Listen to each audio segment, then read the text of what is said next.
Hello, and welcome to episode 559 of the official EstablishTheRun.com podcast. My name is Adam Levitan, as always, joined by Evan Silva. Today, we have a very, very special guest.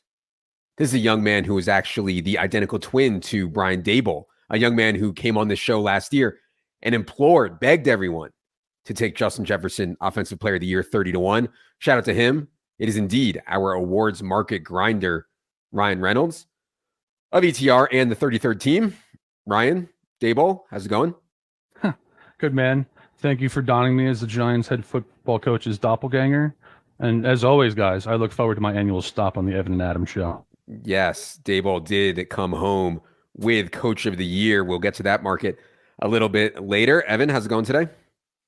It's going great. And, Ryan, I don't think anybody has a keener sense of the awards market than Ryan Reynolds. I just listen to whatever he says, and I just bet it all. And that worked out real well with Justin Jefferson. I think I got down on multiple times last year for OPOY. Hopefully, Ryan can make us some money again this year. All right. On today's show, we are going to talk about, yes, awards betting. It really is one of my favorite topics. It's just an incredibly soft market, and you have to be willing to tie up money for a while. So there's some, cost of capital there, but it's not too hard to build a strong portfolio. If you shop for lines, there are some wild discrepancies across markets. We'll talk about that a little bit. It's just far softer than normal markets. That's the bottom line. And also, you can get some long shots in as well, which I know that people love and is always fun.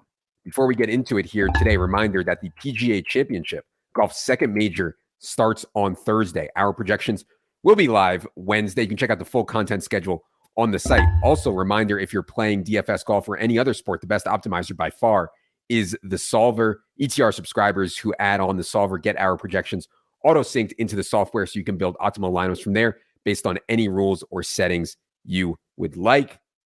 Check out the Solver.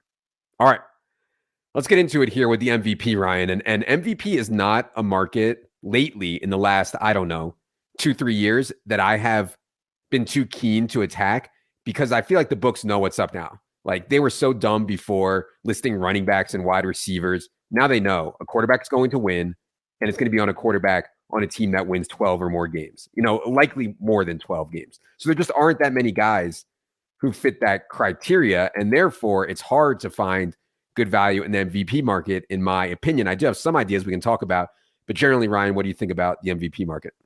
Yeah, I'm with you all the way there. From an odds standpoint, there's nothing that really is appealing to me. And I'll go through each conference real quick just to show you where my head's on this. In the AFC is just loaded with premium quarterbacks. There's a number of teams that could actually contend for the top seed in the conference, which is important for this race. I think if I was going to put money on one, it would be Joe Burrow. I think he's going to be extended soon. T. Higgins is either going to get paid or he's going to move on. They're going to have to pay Jamar Chase soon. So his supporting cast, this might be his best supporting cast for the rest of his career, potentially. So I think he has an obvious path. He's a co-favorite with Patrick Mahomes in a number of markets. I don't really want to bet on him, but I think if I was going to pick an AFC quarterback, it would be him. In the NFC, last year, I bet on Trey Lance, Jalen Hurts, and Kirk Cousins in the NFC because there was the top seed in the conference. There was a wider open path for that. Mm-hmm. There's no big long shots there this year, but I think Dak Prescott's a solid value bet at 25-1 on Caesars. I don't think any of us are super enthusiastic about Mike McCarthy taking over play calling duties. So the production ceiling's a little bit concerning, but I think from an odds perspective, he might actually be my favorite play in the MVP market. I think the NFC stuff is interesting. And that was one of the reasons that, last year I was on Jalen Hurts MVP. That's why I was on Dan Campbell Coach of the Year, because the NFC is so much softer. You can come from way behind in the NFC and surprise a ton of people. I think the Dak call is interesting. One that I thought, as I think through this market, I was like, man, 49ers are going to have a very, very good team regardless of who's quarterback. The problem is that, even if you like Brock Purdy, right? Even if Brock Purdy's healthy, let's say Brock Purdy's healthy, the Niners go 14-3. He's the quarterback the entire time. He's not going to get MVP, I don't think. He won't get the credit. The credit will go to Kyle Shanahan, the defense, the scheme. 75-1 on Brock Purdy, I don't even think is enough. And so I like the Dak call at 25-1.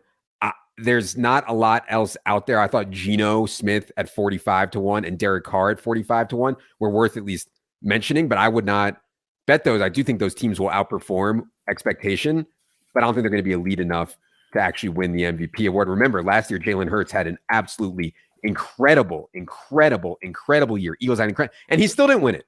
And I'm not saying, and I'm not even saying that he should or shouldn't have. Patrick Mahomes had an outrageous year without Tyreek Hill, but it's just so hard to win this award. I mean, Jalen Hurts did just about everything he could possibly do, and he still didn't get it.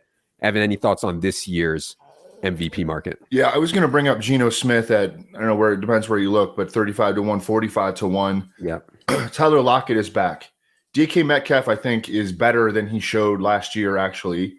Geno Smith, and now they added Jackson Smith and Jigba. In last year's draft, they added their bookend tackles, Abe Lucas and Charles Cross. They've got a good offensive line. They've got 2 or 3 really good running backs. They've got maybe the best 3 receiver set in the NFL. Last year, they were top 9 in scoring. I think they could even get higher than that based on the additions that they've made. And Geno Smith, I think he entered the league as sort of like a little bit immature, and that's kind of the reason that he fell in the draft, and it took him forever to get started.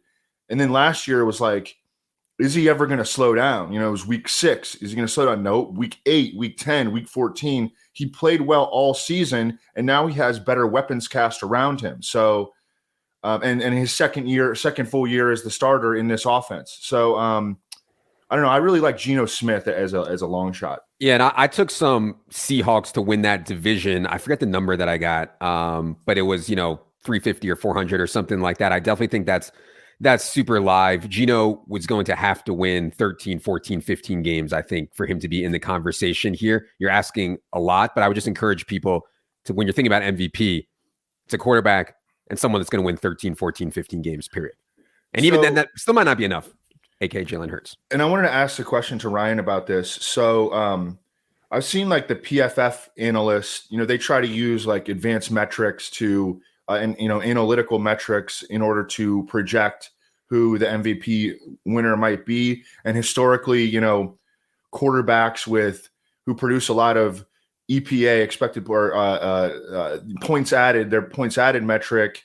That's how they project who's going to win MVP. My approach, and I've argued with them about this, is to try to get in the minds of the voters, because there's 50 guys and gals voting on these awards, and you're trying to get in their mind. That's my approach. I don't know. How do you think about it, Ryan? That's exactly how I think about it.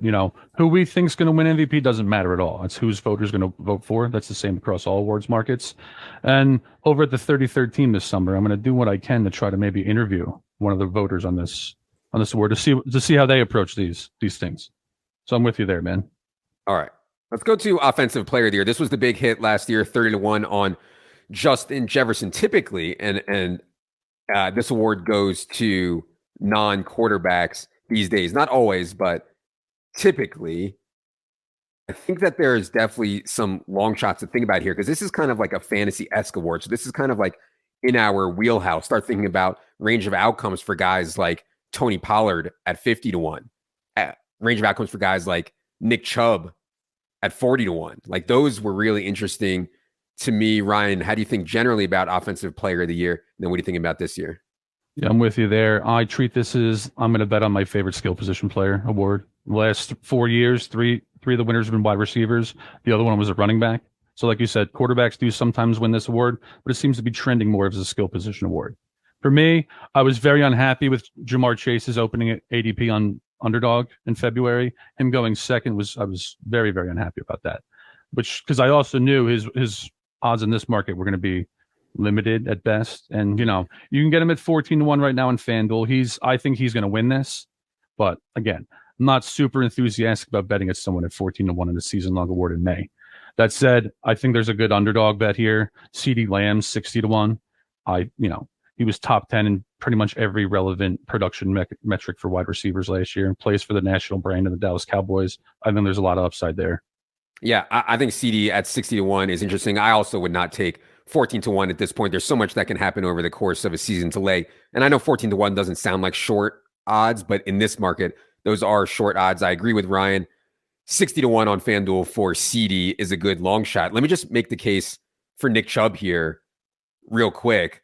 They do not have Kareem Hunt re-signed yet. Nick Chubb has been the most efficient running back, arguably in NFL history, through his career. I mean, absolutely outrageous efficiency in terms of yards per carry, in terms of touchdown rate. Now he gets this backfield mostly to himself for now. At least Deshaun Watson, another year in the scheme. Very good offensive line play once again. And like, yeah, I think the Browns have a chance to outperform, and nobody wants to talk about it because nobody wants to say positive things about Deshaun Watson. A, all the off-field stuff. B, he was absolutely horrific last year. But man, Browns could actually surprise a lot of people. So 40-1 on Nick Chubb would probably be my favorite here. And then my second favorite would be Tony Pollard, 50-1. I still think Dallas is going to add someone, some big back probably, to play ahead of Ronald Jones. But either way, I mean, it is not crazy to think Tony Pollard can get to 16, 17, 1,800 total yards from scrimmage. And I think that's probably enough to at least be in the conversation. So 50-1 on Tony Pollard, I think it's interesting. Evan, any thoughts on offensive player of the year?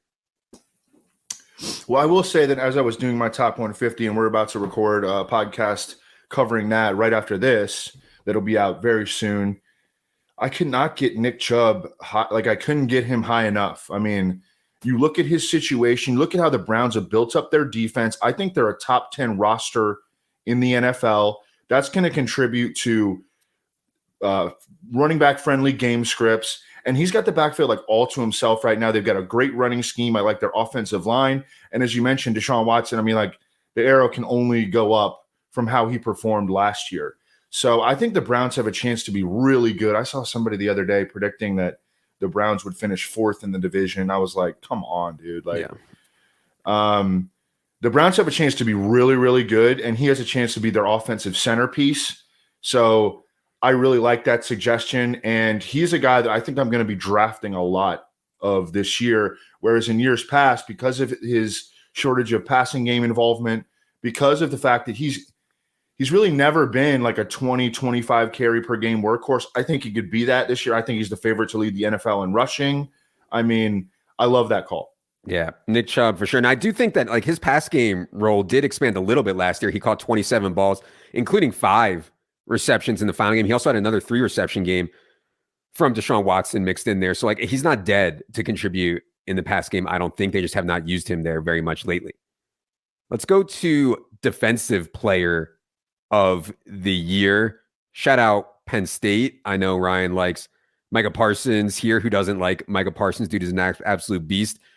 Ryan, how do you think generally about defensive player of the year? I think typically, not always, and I know that there's been some cornerbacks that have gotten mixed in there, but typically it's pass rushers.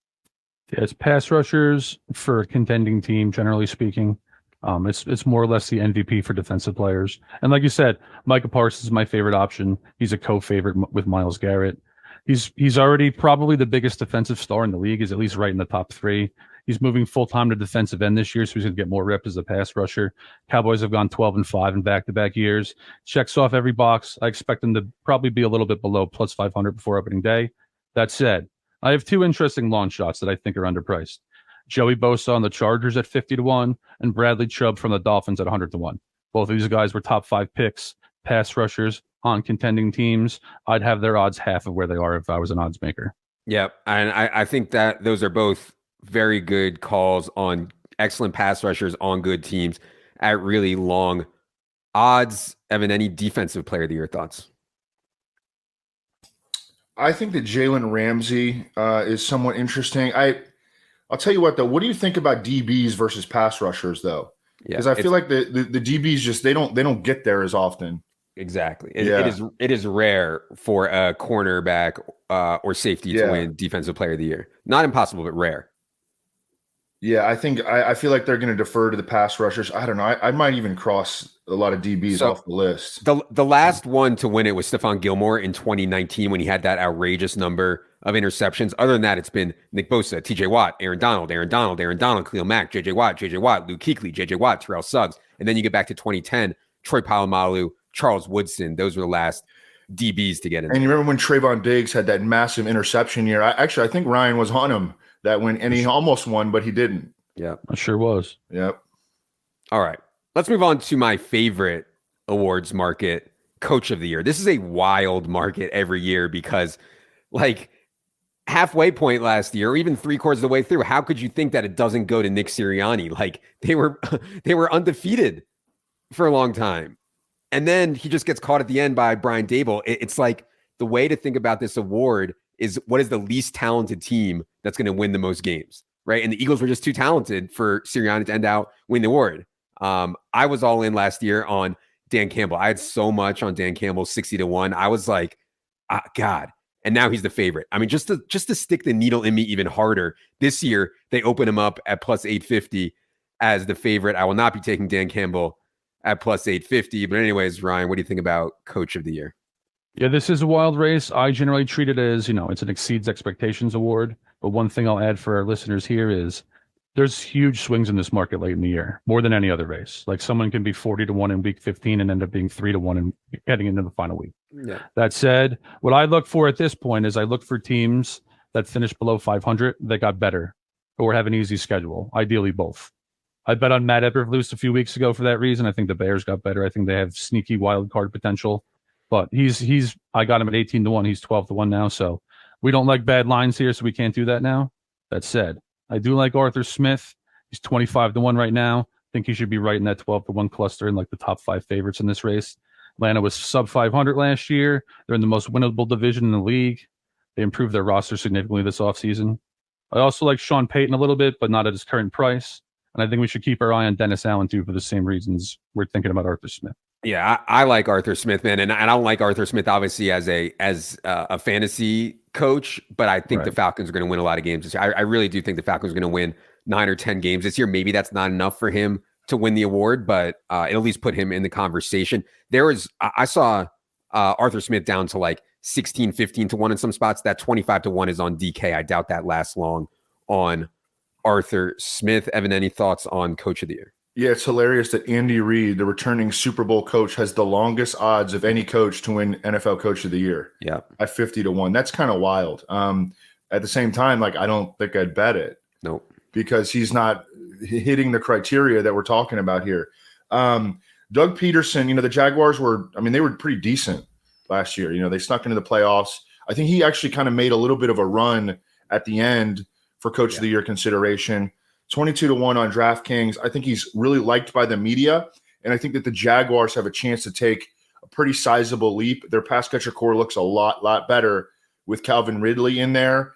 Second year with Trevor Lawrence and Christian Kirk, they really riffed in their first season together. Their defense, I think the arrow was pointing up on their defense. So I kind of like Doug Peterson 22-1. I actually wrote that one down also. My only hesitation is that everybody thinks the Jaguars are going to be good. I mean, the Jaguars are like the 7th choice to come out of the AFC. They're ahead of the Chargers. They're ahead of the Browns. So people think the Jaguars are going to be good. I think that'll work against Doug Peterson, but it's still the Jaguars. There's such a stigma around the Jaguars. And so I do think Doug Peterson is live. I think that 22-1 is definitely in play on him. Offensive Rookie of the Year is a market I've actually taken a few things in already. I think I mentioned during the draft that as soon as Atlanta took Bijan, I took him at 5-1. There's just no way that number doesn't go down. I think it's already down to plus 350 or something like that before week 1. I bet it goes even lower than that. I also took a long shot on Devon Achane at 40-1 and Kendra Miller at 100-1. There's a lot of names here, though. Offensive Rookie of the Year. If you eliminate Bijan, if you think Bijan is not it, you can get some really good numbers across the board. Ryan, how are you thinking about Offensive Rookie of the Year? And by the way, all positions are in play here, like quarterback, running back, wide receiver, tight end, like everyone's in play for Offensive Rookie of the Year. This race reminds me a bit of the 2018 race that Saquon Barkley won. You have the premium running back at the top that's going to be the favorite. Then you also have 3 quarterbacks that were taken within the first 4 picks. I think if Anthony Richardson starts early in the year, he's probably the most dangerous out of that group just from a production standpoint. Then, you have Jahmyr Gibbs, who was taken 12th overall. Detroit is a premium offensive line. We're looking at a playoff team there. It's just a question of what kind of role does he have. And then you have JSN, Jordan Addison, Quentin Johnston, all first-round pick wide receivers that went to quality offenses with good quarterbacks where they're going to be secondary options. So I like your long shot bets. They're very interesting, especially Miller. He shouldn't be 100-1 at all. But they do have a lot of guys that they need to jump. Yeah, and he's not 100-1 anymore. I mean, I tweeted about it, and that kind of created the line. Let me see if I can find where he is now. Yeah, he's down to 40-1 or 33-1 now, and so that's like an egregious bet. Kendra Miller at 41 or 33-1. I made my case for Kendra Miller on Twitter, and I'll reiterate here that Saints are the favorite to win the NFC South. Alvin Kamara has suspension looming over him, and the usage down the stretch last year was weird. And I just don't think Jamal Williams is very good at things I mean, he's fine, but he's not like special in anything at all. And so I thought Kendra Miller at 100-1 was good. At 40-1, I would not be taking Kendra Miller. Evan, anybody catch your eye for offensive rookie of the year? Yeah, I already jumped on Devin Achane early. It looks like he's down to 35-1 on DraftKings. I think you could go a lot of ways with this. Ryan Reynolds put in our little show sheet that he was on potentially Jonathan Mingo. And Jonathan Mingo could be Bryce Young's number one receiver right out of the gate. He's 65-1 on DraftKings. I mean, I think that's worth a sprinkle. And then Rashee Rice, who I don't know, everybody seems to hate because they just think he's the next McCole Hardman, Clyde Edwards-Helaire, but I think he's better than that. And Patrick Mahomes loves him. And there's like an easy pathway for Rashee Rice to be a starter week 1 for the Chiefs, I think. This is just, I know Evan doesn't want to hear this. This is a prime example of how soft this market is and how shopping can help. From what I'm seeing here, Rashee Rice is 35-1 on DraftKings to be Offensive Rookie of the Year, 66-1 on Caesars to be Offensive Rookie of the Year. So I would not be taking Rashee Rice at 35-1. At 66-1, I would be. Evan will make fun of me for being a nerd and having money on 20 different sports books and all the time, but I like money. Evan hates money. I guess we're just gonna totally gloss over Michael Mayer at 40-1. Well, I see Dalton Kincaid at 35-1. I would rather take Dalton Kincaid 35-1 than Michael Mayer 40-1. Okay. All right. Defensive Rookie of the Year. So this was one I actually hit on last year, not before the season, but it was just so obvious, maybe like week 10, that Sauce Gardner was not just having a good year for a rookie. Sauce Gardner was having one of the best seasons of any cornerback in the entire league. I tweeted this, and the Seahawks people, the Tariq Woolen people, you would have thought that I murdered their mother. I mean, the Tariq Woolen people were so angry about my Sauce Gardner tweet. Anyways, I got it at like plus 100 or plus 125 or something like that. Ended up coasting to a win there. So again, it can be any position, cornerback, pass rusher, really anything. Ryan, how do you think about Defensive Rookie of the Year? Yeah, usually pass rushers have an edge. Like I'd say if we're going to do it in percentages, it's 60% pass rusher, 20% linebacker, 20% corner. And, like you said, Sauce had such a good year that Aiden Hutchinson had 9.5 sacks and 3 interceptions, and he didn't win, and he shouldn't have. Yeah. So this year, what I'm looking at, I have a cluster of 4 guys. Will Anderson, obviously, you have to pay attention to him. My concern there is he's the only real pass rusher the Texans have. So teams going to be able to game plan for him pretty much every week. Jalen Carter, I mean, the league needs to stop allowing the Eagles to get guys like this. But defensive tackles, they usually can't be productive enough to get to this, to win this award. But he's in a position where I wouldn't rule him out. Tyree Wilson's interesting. He's not, unlike Will Anderson, Max Crosby is going to demand the most of the attention from opponents. I'm not sure he gets flirts with 10 sacks, however, but still he's on my radar. And Jack Campbell with the Lions, assuming he starts on opening day, which I'm sure we're all thinking that. Him at 18-1, 25-1, I think he's a little underpriced. I might actually end up betting him after this show's over. Interesting. Yeah, I do think that the Lions defense will be better, but not good. Right. One that I think some value in this market, I actually think that Jalen Carter would be a throw-out for me, plays defensive tackle and going to be in a pretty heavy rotation. It's just hard for me to see him putting up enough stats to win the award. And so he's one of the favorites. He's actually a co-favorite on a lot of sites with Will Anderson is Jalen Carter. So yeah, I think there's some value here if you have a read on some guys. Evan, any thoughts on Defensive Rookie of the Year? Just looking through some of the long shots, Derek Hall is a long shot. He's 50-1 on DraftKings. I'm sure you can probably get him at longer odds somewhere else. Okay. Nope. DraftKings has the best price. Oh, nice. All right.